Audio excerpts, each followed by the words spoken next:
Number one is independence. For the next generation to be successful, they must have some sense of independence. One of the best ways to accomplish that is to have them work somewhere else before they come work for the family business. And it's not to groom them from a business perspective, which would be really nice. It's really more of, you need to go do it on your own. Get your own apartment, go live somewhere else, and go live your own life, and discover who you are, and what you're good at, and what you're not good at, and what you stand for, and find your values and find yourself, and then come back after a couple of years. There are many long-term family businesses that have a family constitution that says you can't come work here. Whatever your education is, and you're going to seek employment, you can't come here. You must go elsewhere for a minimum of 2 years. Now with that said, we don't all have that luxury. Many times you've got the next generation and they need to be here. My uncle was one of them. He graduated and he wanted to go to Washington and go help the poor and help the needy and go do, benevolent things. And my grandfather laughed at him and said, "No, you're not. You're coming here to work. We need you right now. And you're in charge of all of this." And that's the way it went. And sometimes that's how it works in family business. However, you can get that independence by giving the next generation some projects, things like projects that they go do and they have to go do on their own. And you need to stay out of it and let them go do this thing, right? Even if they fail, because that's part of learning, is doing it on your own and potentially failing. Number two is competency, obviously. You've got to be reasonably good at something in this business if you want to lead it. You could be a part of it, but you've got to be reasonably good at whatever it is that you're doing here, right? If you're not good at this thing, you don't have a knack for it, it's probably not going to work out, right? Doesn't mean you're not bright. I've met a number of extremely bright people in businesses that are just not very good at what they do. Number three is communication. Do you know when to write an email versus a text versus holding a meeting versus writing a memo, etc.? Do you know how to do that? Do you know who to send it to? Do you know how to communicate among the organization? Do you know how to listen? Some people just don't have very good communication skills. The nice thing is a lot of that can be developed, but it's critical to running a business. Doesn't mean you have to be a great orator or anything like that, but you've got to have a sufficient level of ability to communicate with your employees in order to be effective at running a business. Number four is defining responsibilities and expectations. This is also wrapped into this is structuring the organization. Who's going to do what, right? And holding people accountable to that, and defining the job that they're going to do and holding them accountable to it, right? Running a company, running an organization, structuring all of this. Can you do this? Or is it helter-skelter and you're running by the seat of your pants? Next one is financial acumen. Do you know how your company makes money? Do you know what your costs are? Can you measure all of this? Can you read an income statement? Do you know what a balance sheet means? Do you look at these on a regular basis? Do you know what they mean? How many people do you know, or companies do you know, that they're working really hard and at the end of the year they turn around and they don't have any money because they don't really know what's making them money? The next one is strategy development. You can be very good at all of this, but as we all know, you have to look 3, 5, 10 years in the future. What technology is coming? What are our competitors doing? How do we need to evolve ourselves so that we're there 3 years, 10 years from now with what we need to do to compete in the marketplace? Sometimes it's getting out of your core business and going to some other side business. And then finally, estate planning. This is after you've gotten your hands on the wheel of the business, and now you can begin to have a conversation with the current generation about, hey, who's going to run this thing? And who's going to own what? Because we have siblings and so on and so forth.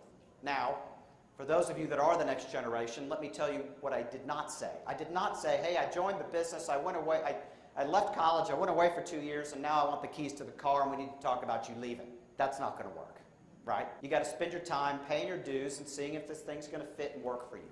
The other big piece of this is they can't grow up in the family business and develop all of this if you're taking up all of the oxygen in the room, right?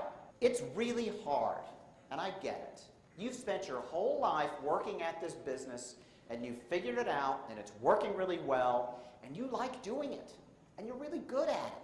And if I leave, or I was not to come in here all the time, what would I do with myself? I get it, and it's a problem. And it can be worked through, and it's coming. But the detriment is that you're stifling the next generation, and you're not letting them get their hands on the wheel such that at some point in the future, when you're not there, they've never driven the car before. They've only been shown how to drive the car. They've seen you drive the car, right? But they never actually sat behind the driver's seat. You got to let them get behind the driver's seat, which means you got to get out of the driver's seat. So there's a couple of perspectives on this. There's the Monarch. The number one worst way to transition a business is, when I'm dead, you can have it. Now, nobody ever says that. They always say, oh, yeah, we're going to give you a title, we're going to give you some more money, and one day this is all going to be yours. One day this is all going to be yours. One day this is all going to be yours. And then your dad dies, and you're 55 years old, and you're ready to retire yourself. You know, that's not going to work. Number two is what I call the general. Think of Napoleon. All right, I'm out of here, I'm handing it over, we're having a retirement party, and I'm going down to Florida to play golf.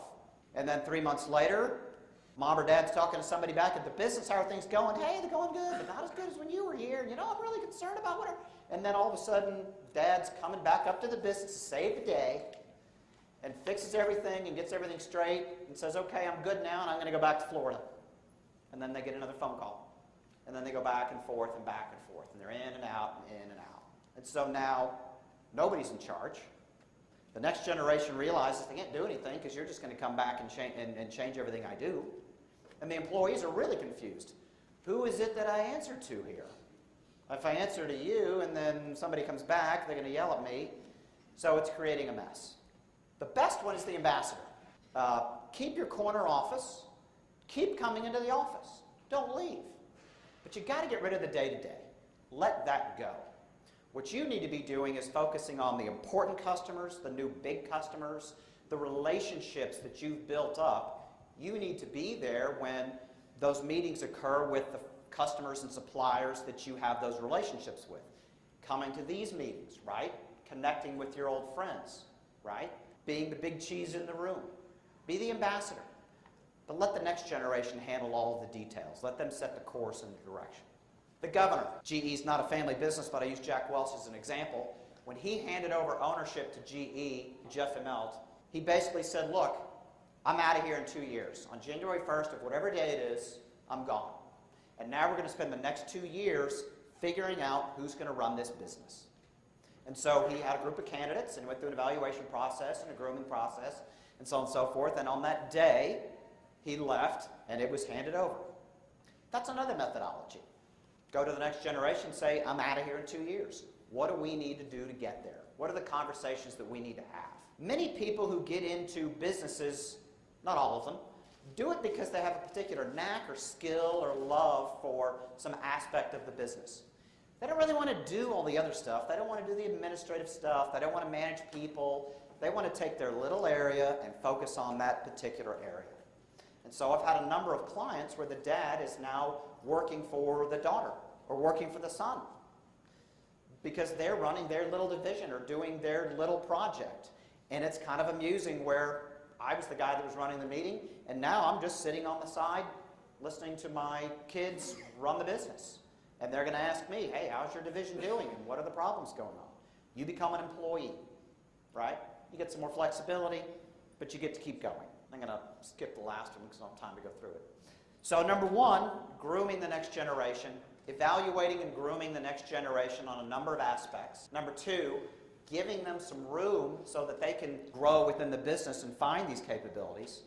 And number three, which gets overlooked a lot, and I believe, I don't have any data, but from what I've seen, this is one of the Achilles heels of family business succession. So you've got these bright, motivated kids that are in your business, and they're getting independence, and they're really good communicators, and they're structuring the organization, and things are going great.